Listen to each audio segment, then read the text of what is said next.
not make you wait too long on hold. Let's get right to it. Pike on the bottom, Steinberg up top. Welcome to Flamesnation Live on a Friday. Hey, Pike. Hi, Pat. How's traffic on the site these days? Do people want to comment and talk about the team right now? Because People. boy, they're not playing very well. I mean, the goalies generally look good. Artem Zagadulin has a really sweet looking mask. Good mask. I do like Zag's mask. It looks good. Dustin Wolf got a win today. If we're gonna be talking positives, goalies across the organization are doing reasonably well given the circumstances. So good work, goalies. We're all really excited for you.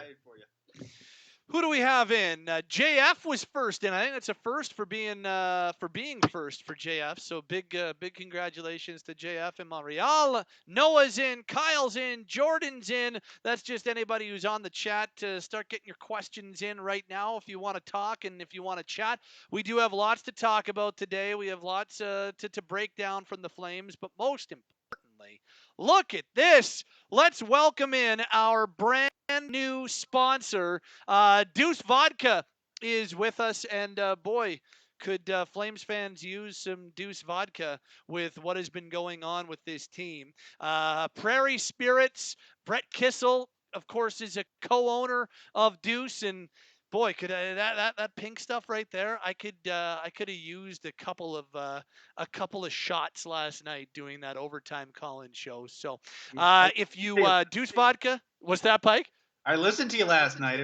I gotta say, you and I have both listened to overtime many times after many losses. I thought the callers last night were excellent in that there wasn't really torches. There was a lot of just sort of general frustration, which I appreciate once that the callers brought in because, let's be honest, bud, if it was simple to fix, they would have fixed it, right? Exactly.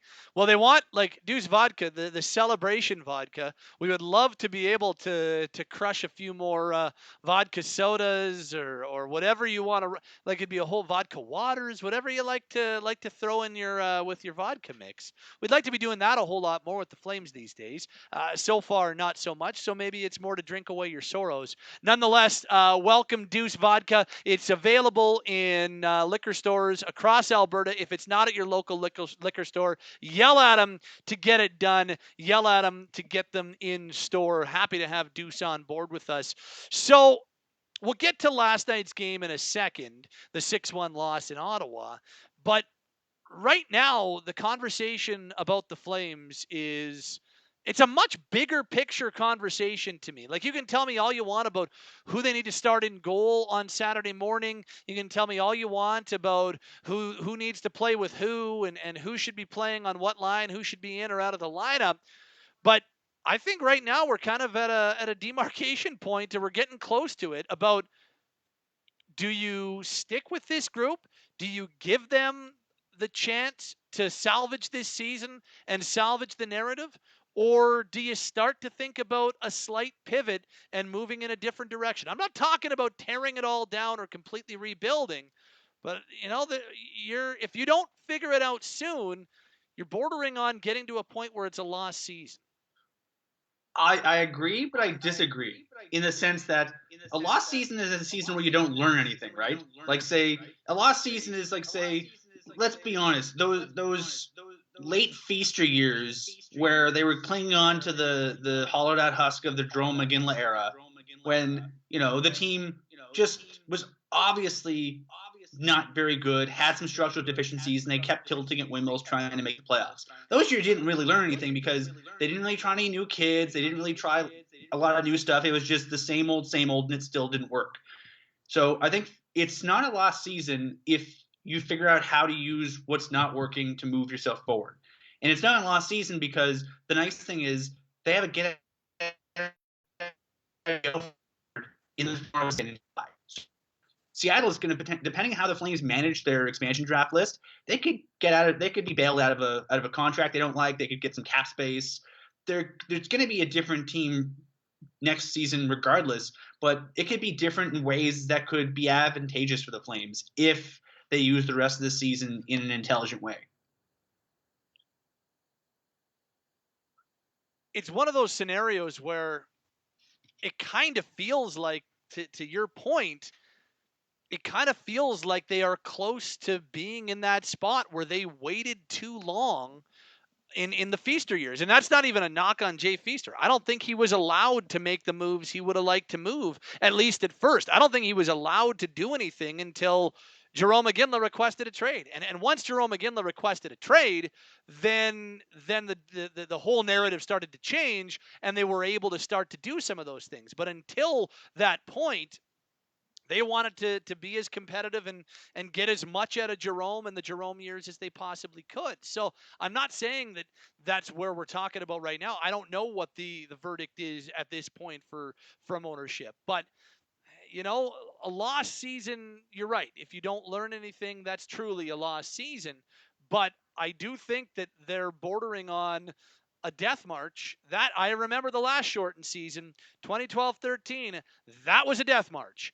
And if they don't figure it out soon, that's what this thing is going to look like. And that's what worries me, is that this does indeed turn into a death march and turn into a situation where the games don't matter in late March and April, so on and so forth. This season goes to May. You want the games to still be mattering in April and May, and if they don't figure it out, that's what I worry about, that they're just not going to. One of the things I'm curious about now, like early in the season, back before we knew what the AHL would look like, back before we really knew what the hell anything would look like, having a veteran-laden team with Ronaldos and Robinsons and so on as a taxi squad made a lot of sense because whatever you're not going to get much surprises out of them one way or the other. They're not going to crushingly disappoint, but they're not really going to impress. But with the Flames having the farm team playing both A, quite well right now, and B, in Calgary, depending on how the next few weeks go, like we've you've talked about it on the big show, we've talked about here, some of those depth ads that Brad Treliving made over the offseason haven't really panned out. Dominic Simona is a healthy scratch. Josh Levo is getting scoring chances but not really doing much of anything with them. Nordstrom is a pretty decent PK guy but doesn't really do anything at even strength. But the nice thing is they have some cap flexibility right now. They have some roster flexibility. And let's be quite honest, if you were Brad Treliving and you said, screw it, I'm going to go for flexibility, you could potentially waive 2 or 3 of those league minimum guys. And maybe, like we've already seen Glenn Godden tried for a few games. Maybe you're like, screw it. They don't have a book on Matt Phillips. Throw in Matt Phillips for a couple games. You could say, screw it. Throw in Adam Rosic. You'd make Mike Gould really happy if you did that. Yeah, but I think the thing is, we saw Zagadul in there partially because they didn't really have much of a chance, and partially because I think they're trying to save Dave Riddick's sanity for tomorrow morning's game.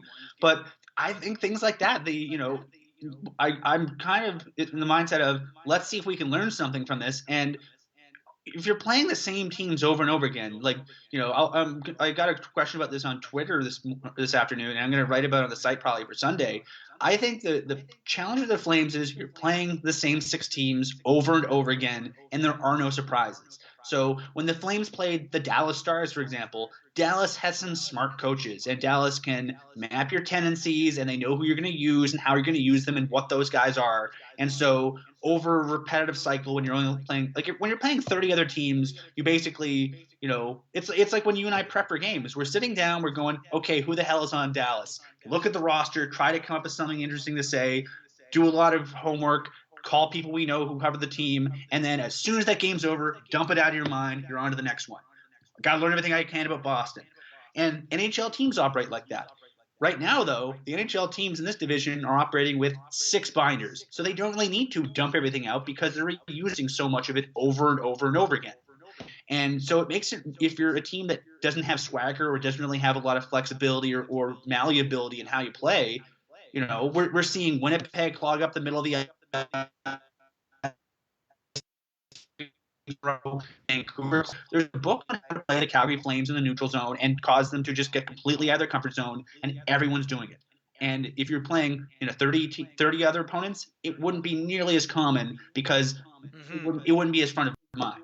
So my whole thought process is if all these other teams have a book on your guys and a book on your tendencies, throw it into the fireplace and come up with new tendencies. Bring in some guys that no one's ever seen before, because we're at the point now where you have the ability to use Connor Zary if you want. If you think if it's not going to impact his contractual status or screw up his development, you might as well say screw it. Let's do some weird stuff because the non-weird stuff isn't really working right now. Few questions to throw out on the live chat right now from JF. Do we know what Markstrom has beside being day-to-day? He has an upper body injury. We know that. But that's really all we know about Jacob Markstrom. He's not eligible to return until Monday. Usually, and correct me if I'm wrong on this, usually he would be able to return 7 days after on the retroactive, but because it's a morning game, does that change anything, or would he not have been able to return on Saturday regardless? He'd be eligible Sunday. You have to spend 7 days on the list. Okay, So you got the to spend 7 21st was day days one. on The IR. 21st was day one. Okay. Tomorrow's day 7, and then he's eligible. Okay, and so he will be able to return on Monday. Jeff Ward today, the head coach, said they hope that he'll be available on Monday. He's eligible to come off IR anytime after Saturday. So my understanding is not major. That's kind of what the word is that I've been hearing. But as I said, right from when it happened, when we first found out on Monday, not right away.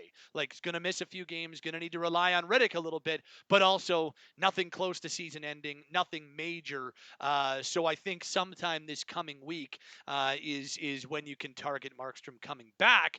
Just don't know exactly when. So that's what we know on Markstrom. If I were them, from JF. What's if that? I was them, I'd aim for Thursday. I mean, depending on how Riddick looks on like tomorrow, if they don't play again until Thursday, so after Monday's game, so potentially you play Riddick back on Monday, and then you give Markstrom a couple extra days of rest. That might be the best case. But if he's ready to come back and Riddick looks shaky, you might as well throw him back in. But he's a guy you're going to need to rely on. So maybe you do lean on Riddick a little bit more right now.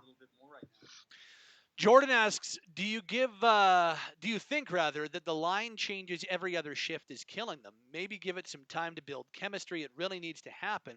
I hate the, okay, it isn't working, you're going out with him now, make it work, doesn't work. I do wonder, and I wrote about this at The Nation earlier this week, I do wonder if it's time to maybe give lines a little bit more of a run. And, last night in the third period, we saw the bubble lines back together. We saw Lindholm back on the right with Monahan and Gaudreau. We saw Bennett back between Lucic and Dubé. We saw Kachuk, Backlund, and Mangiapane back together. Whatever they do, I think they need to give lines a little bit of a run here, even if it doesn't work right away. I know that they were junk last night. Like, if you want to talk about the 6-1 loss to Ottawa, we can talk about the 6-1 loss to Ottawa. They were no good last night.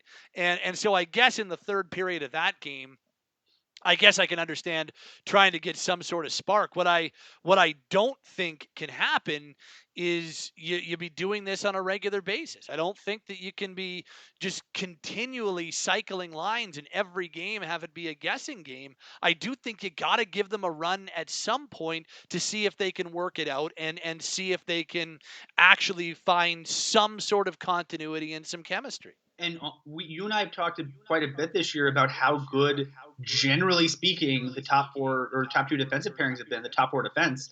And I think a lot of that is Anderson and Giordano have played a ton together, dating back to his Norris year. So Anderson knows what Giro is going to do and vice versa. And I think playing Hanifin and Tanev together so much has developed a lot of chemistry with those two guys. So I think, even though, especially with the top pairing, the Anderson pairing, their analytics, their underlines are not anything to write home about. I think that's probably the best scheme for the top 4 they can come up with because it gives them some bedrock. It gives them some continuity, something to fall back on. And, the third pairing has been but they've constantly rotated. It's been Valimaki and whoever. And the fourth line has been basically Nordstrom and 2 guys. And they have no continuity. It's been very much, and like it's a weird look. And we talked about one of the strengths last couple of years, dating the couple of years ago when the fourth line was Ryan, Mangiapane, and Hathaway. That fourth line was just beautiful, partially because all three guys had really well defined roles and they were great at it. But the biggest sinkhole in a lot of teams is their fourth line, because you can roll three good lines and then your fourth line is a shift off and the other team gets momentum back.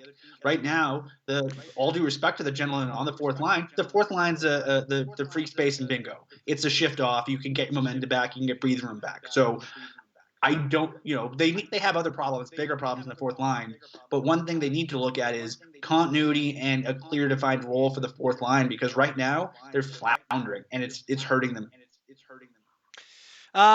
This from James says, if the Flames make a coaching change, if Ward is let go, who would you guys like to see behind the bench that's currently available as head coach? Well, there's a few things here. I don't have a good feel on whether or not the Flames are considering a coaching change in season. I really don't. But let's say that this season continues to go sideways and they do make that decision. Well, ideally, Claude Julien, sign me up for that guy all day. But if just knowing what we know about the organization, if they were to make a coaching change, which I don't think necessarily they're knocking on the door to do, if they were to do that, the history of this organization suggests that $5 million, $4 million Claude Julien probably isn't the guy that would take over. My guess, and this is purely a guess, but an educated one, if they were to make a coaching change, it would probably be Ryan Huska, the assistant coach, taking over on an interim basis. That kind of feels like the way that this would go if they were to make a coaching change, which I'm skeptical is going to happen, at least for the time being as it stands right now. I'm with you. I don't think they're going to do one. I don't think they should do one, because at a certain point, I don't advocate for someone losing their job during a pandemic. Regardless, if you're trading players, they're simply moving to another place where they're being employed. But also, the team has some structural, fundamental construction issues, and changing up the coach won't fix that. So what would the point be? But if you put a gun to my head, and say you got to change it, I could see them going into the dub and grabbing somebody like Dave Lowry, maybe Tim Hunter, if we're being outside the box. Other than that, it'd have to be someone internal. And Cale McLean, I don't think is an option right now because he's so new in his coaching career as a pro. So I would sort of default to, I guess it had to be Huska. But yeah, one of those three guys is probably the guys I look at.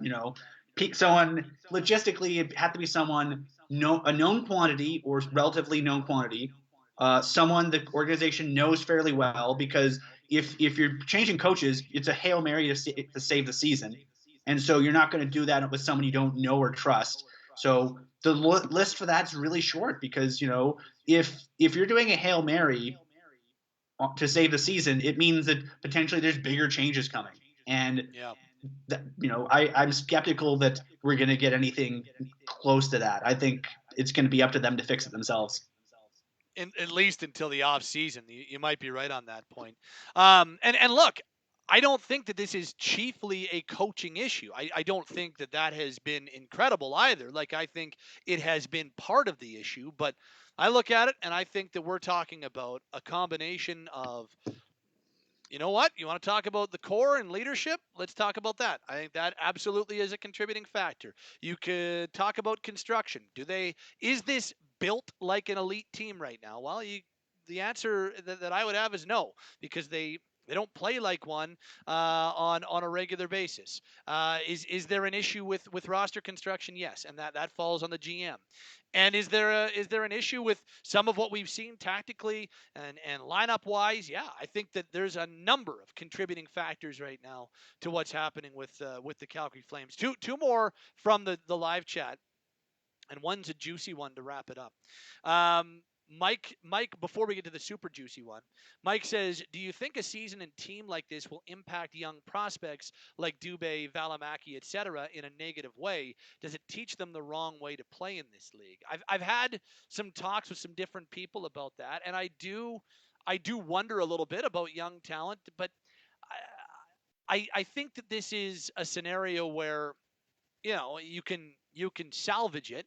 And I also think both Dubé and Valimaki are mature players. They're young. They're both 22 years old, I think, but they're also super mature players. And so I think that they're the type of guys that can, even if this continues to stay bad, I don't think that this impacts them negatively enough that it really has a detrimental effect on their career.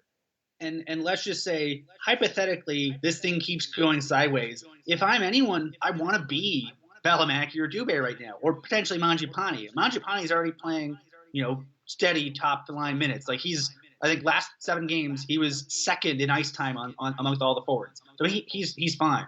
But let's just say they need to make major changes. Well, all of a sudden you're probably gonna see more Valimaki in the top 4 because they need to see some, they probably want to see some development with him. Same with Dubé. You probably see more Dubé in the top 6. So if I'm those guys, the wheels falling off might be better for them long term because they're going to get more reps in a hurry.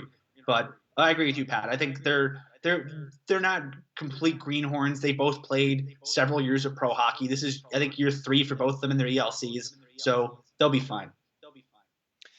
And finally, the juicy one from Jonathan, who says, loved the Eichel chat on the Big Show today. I don't know if you heard it or not, Pike, but Klein, Will, and I on the Big Show today kicked around the possibility and the feasibility of the Flames acquiring Jack Eichel. Basically, my question was, if Jack Eichel is available, maybe the word if isn't even necessary. When Jack Eichel